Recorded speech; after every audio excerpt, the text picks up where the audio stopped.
Welcome to Hydrogen Rising, a bi-weekly podcast created and hosted by the global law firm K&L Gates that brings you analysis of critical, cutting-edge issues impacting the global hydrogen market. We look forward to your engagement and feedback. And of course, don't hesitate to reach out if you have ideas about new topics you'd like us to cover. Hello, everybody. Welcome back to Hydrogen Rising. I'm Sandy Safro, and I'll be your co-host for today's episode. I'm joined here today with my other co-host for our podcast, David Wochner. And we are both so excited to have Traci Kraus with us today. Traci is a director of government relations at Cummins, which has been a tremendous leader in the hydrogen space. Just really quick background on Traci. Traci has been with the company for about 10 and a half years. As I mentioned, she is currently director of government relations and resides here in the Washington, D.C. metro area, where David and I also are. Before joining Cummins, Traci served as a finance associate for U.S. Senator Russ Feingold.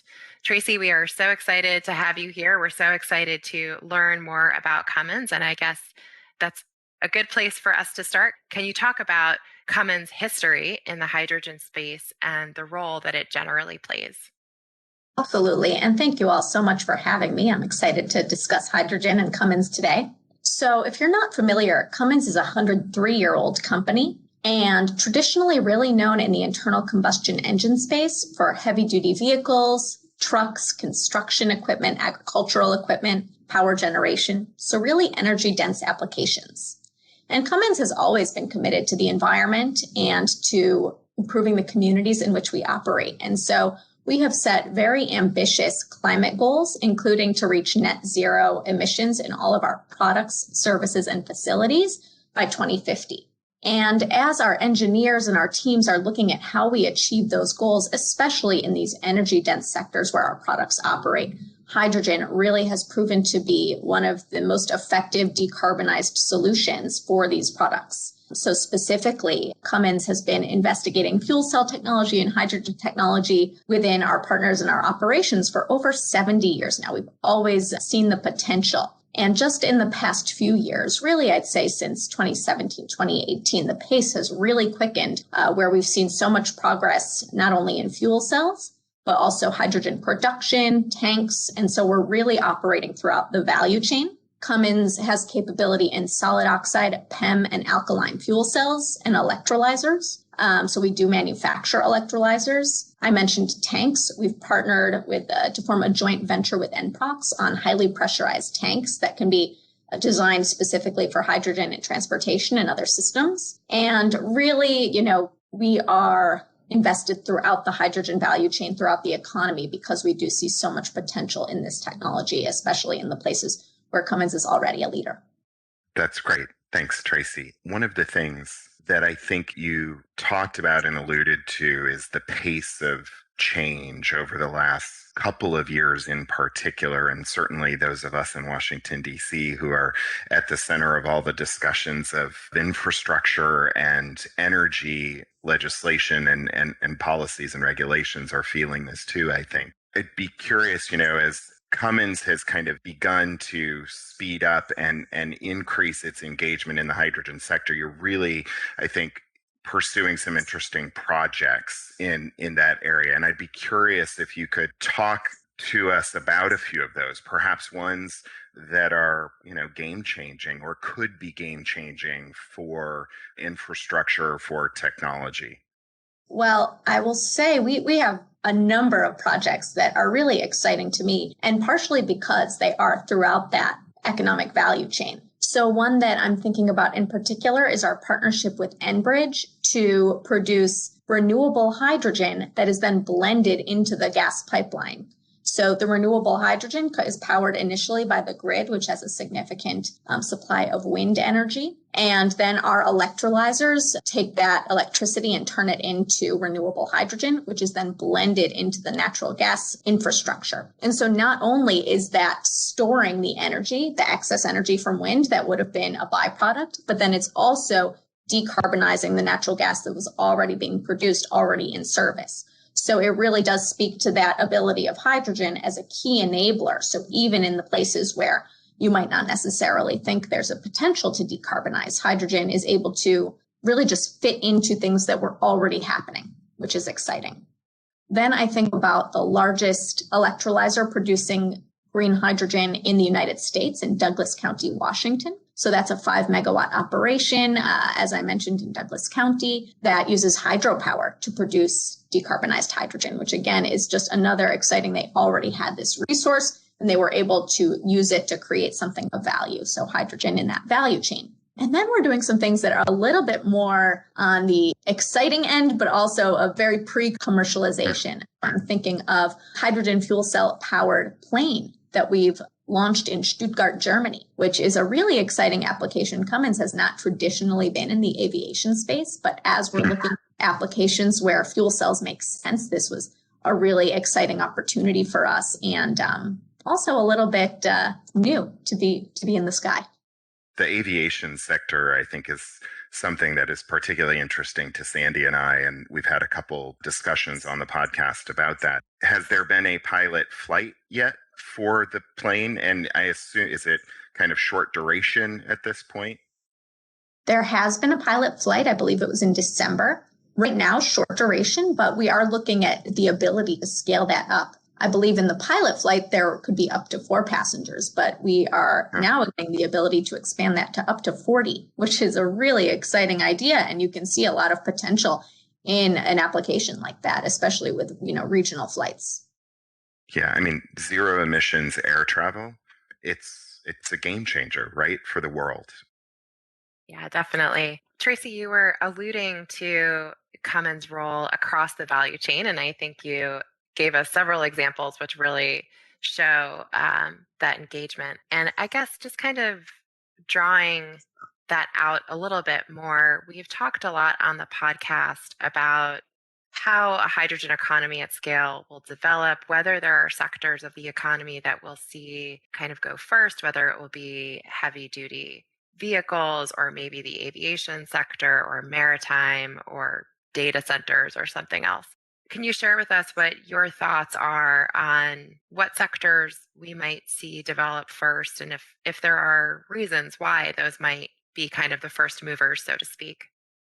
Well, one that we're particularly excited about that we have already deployed is hydrogen fuel cells for rail.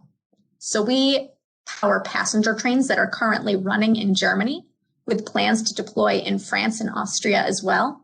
And trains are an attractive market because the powertrain and fuel cost represent about 50% of the total operating cost, which is significantly lower than in the heavy duty truck market, which is really about 80% of the total cost of ownership. So the opportunity not only to have decarbonized rail, but to use the infrastructure that already exists on those diesel rail tracks and not have to go and put in new electric infrastructure. So when we think about something like even the Northeast Amtrak corridor here in the US, to electrify that track and to have to eminent domain to put new grid support and transmission lines all throughout, that would be not only expensive, but environmental impacts and other impacts. To be able to use a resource like hydrogen and with not as much of an infrastructure upgrade just makes perfect sense and is also a great sort of low-hanging fruit for early decarbonization adoption. Traci, I think your comments about the rail and the opportunity to convert existing rail, I think, is really well said. Of course, you, as Director of Government Affairs, you're in the middle of this debate and in Washington, and the expression, the electrification of everything, it almost appears to be playing out in slow motion in some of the infrastructure proposals. I mean, it is, I think there is a maturity to the electrification discussion that doesn't yet exist on hydrogen. And as a result, I think that, those of us who are working in the hydrogen sector and certainly advocating for hydrogen opportunities have to be extra engaged on this in order to make sure that the initiatives that come out of Congress and that this administration pursues recognize that electrification is great for some things, no question, right? But it doesn't make sense for everything because of the impacts. I'd be curious just to get your thoughts on that and kind of how you're seeing that play out as you have conversations on Capitol Hill. Absolutely. And that's a great question. And it's something that I have shared with members of Congress and their teams and the administration, which is that for all intents and purposes, anything powered by a fuel cell is creating electricity to power that vehicle or that application. So fuel cell powered vehicle is an electric vehicle, just you're getting your electricity from a different means. It's not from the grid. That's one of the first things I share, but I would also say they are very complementary technologies. As you said, there are a lot of applications where batteries work great. And in fact, Cummins has invested in a lot of those, and we do manufacture battery powertrains. So things like urban bus or last mile delivery, where they're making frequent stops and you know where it's going to recharge every night and it has that evening to recharge or a significant block of time. Applications that need refueling more similar to an internal combustion engine, so something like 4 or 5 minutes, hydrogen is wonderful. Hydrogen is much more power dense than batteries, and there's the opportunity to because hydrogen is lighter weight, you don't have to carry that payload of battery, which allows for a lot more cargo to be carried on that application. So we do see them as being complementary technologies that really will have to be deployed in tandem to fully decarbonize the economy. And I would add, even on top of that, there are other things that Cummins looks at as we look to decarbonize, things like other low carbon fuels, natural gas, and even improvements in internal combustion technology that will also have to be part of this path to zero emissions that we're undertaking as an economy. So we're invested in all of them. We're excited about all of them, and they will all really have to work in tandem to reach our destination. I think that's really well said, and certainly appreciate the work you're doing educating our elected officials. Maybe that's a good transition to, I think, an initiative that you've been very active, that Cummins has been very active in, and that's the creation of the group Hydrogen Forward in the U.S. Can you tell our listeners a little bit more about Hydrogen Forward, the mission, and how you all are executing on that mission? Absolutely. So we're excited about Hydrogen Forward. And what it is a coalition of companies and organizations that operate across the hydrogen value chain that are working to ensure that hydrogen is a key contributing solution in the energy transition, and that our elected officials, policymakers recognize that. So the coalition works in concert with allies across industry and different sectors to educate those decision makers and stakeholders on the value that hydrogen delivers today and the important role that it should play in our energy future. So part of what our goal is with Hydrogen Forward is just to really amp up that drumbeat, that echo chamber of folks who are making decisions in how to decarbonize and what to invest in moving forward.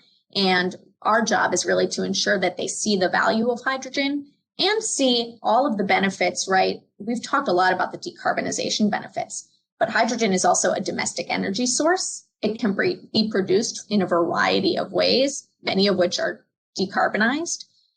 So there's not only the environmental value, but also the significant economic and jobs value of hydrogen. And we are just trying to share that message broadly so that we are investing and the U.S. is not falling behind. We talked a little bit about Europe, but also East Asia that see the value in hydrogen and are, committing to hundreds of billions of dollars of investment in that space.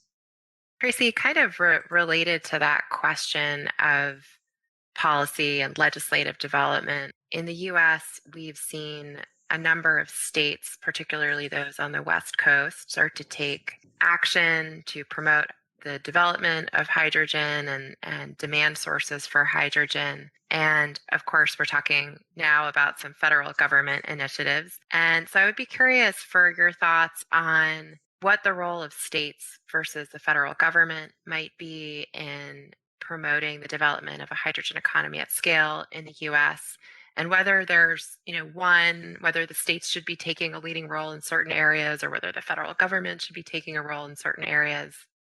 Absolutely. And I'll start by saying the federal government absolutely has a strong role to play to make sure this is all successful, not only in coordination, but also in setting the course that states can follow. So some of the things that the federal government can and should do are to develop a national hydrogen strategy.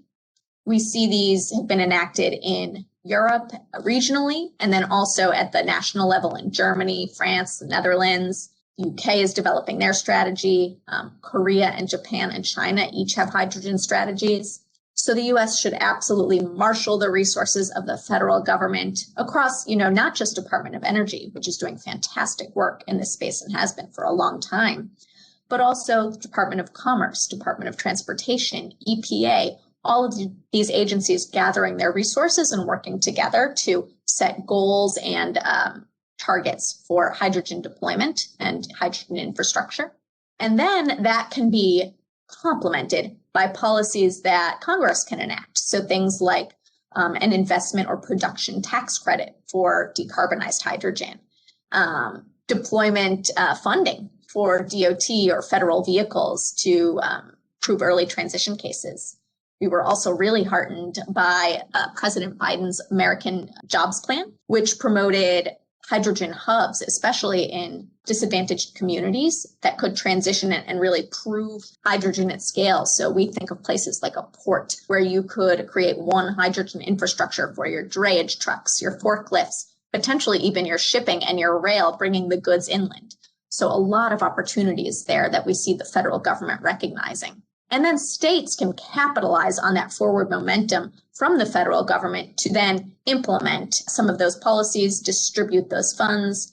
So California, obviously a leader in the space, and they are promoting hydrogen highways, which are corridors that are already dedicated to hydrogen infrastructure, that a trucker driving a hydrogen truck down the highway knows where their fueling is, doesn't have to worry about that piece of it. So certainly the states also have a significant role to play in ensuring that all of these great policies are actually implemented at the local level. It's interesting you talk about the hydrogen highway. One of our partners in Germany, in our Berlin office, who is the lead author on the Germany chapter of the Hydrogen Handbook, she has a hydrogen vehicle and she drives it and she's got fueling. I mean, it's amazing to me to think of that as a realistic part of our future. So she's not just talking the talk, she's actually walking the walk. I'm not sure if it's still true, but at one point I heard that the hydrogen fueling stations in Germany outnumbered the hydrogen cars. Wow. That's amazing. I will say, we don't do product plugs on the Hydrogen Rising, but I do love the Toyota Mirai. I think it's such a cool looking car. So cool. Maybe one day we'll have an opportunity to fuel here in the DC metro area. I think there actually are a couple of hydrogen fueling stations here. I think Hyundai might have just deployed one, in fact. Yeah, but I wasn't sure if it was available for the public or not. I'm just not sure. Yeah. Yeah. So maybe to kind of wrap up the questions, I'd love to get your overall sense of how it's going in DC. I mean, there's so much discussion about the infrastructure legislation and, Democrats are targeting huge numbers. The Republicans are looking for a more kind of scaled back traditional infrastructure proposal. How do you feel like the conversations are going in DC and not just from perhaps Cummins' perspective directly, but broader for the hydrogen industry? Do you feel like we're making good progress? I absolutely think we're making really exciting progress here in DC. From when I started advocating for hydrogen a few years ago to where we are now, I was still getting questions about the Hindenburg. I mean, not only have we really advanced in terms of understanding of the hydrogen opportunity, but I think about, for example, one of our executives testified in front of the Energy and Natural Resources Committee on decarbonizing transportation back in March. And his questioning, right, he received wide bipartisan support from senators from both parties about the hydrogen opportunity. Senators who represent oil and gas states are excited about some of the work we're doing to blend hydrogen into the gas grid, or excited about the opportunities for hydrogen produced by steam methane reformation with carbon capture and sequestration. And alternatively, we have Democratic senators who are proposing bills to support renewable electrolysis for hydrogen and all of the enabling technology hydrogen really provides in the renewable space, whether as storage or as utilization to create hydrogen as a fuel. A lot of opportunities. We even saw Congressman Greg Pence introduce a hydrogen bill promoting additional hydrogen applications for the DOE loan guarantee program. it is really, I'm not only heartened by the progress on hydrogen understanding in Congress, but also by the sort of wide purview that senators and congressmen from both sides of the aisle see for the technology. That's great and gives me some hope and optimism going forward. Nice to end on an upbeat note. Always. Well, Traci, thank you so much for taking the time to talk to us today. It's been a really fun and interesting conversation, and hopefully we can invite you back to the podcast sometime soon for another conversation. Yeah. Thanks, Traci. Thank you all for having me. It's always great to talk hydrogen.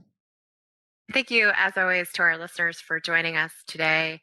If you haven't already checked it out, please go check out the Hydrogen Handbook, which is a free resource available at klgates.com/hydrogen. It covers the legal, regulatory, commercial, and policy issues that we think the hydrogen industry will face as it moves towards scale. And we have chapters on Australia, the European Union, Germany, Japan, the United Kingdom, the United States. We just added a chapter on France. We expect to be adding another chapter very soon, and also just released some updates to the Australia chapter.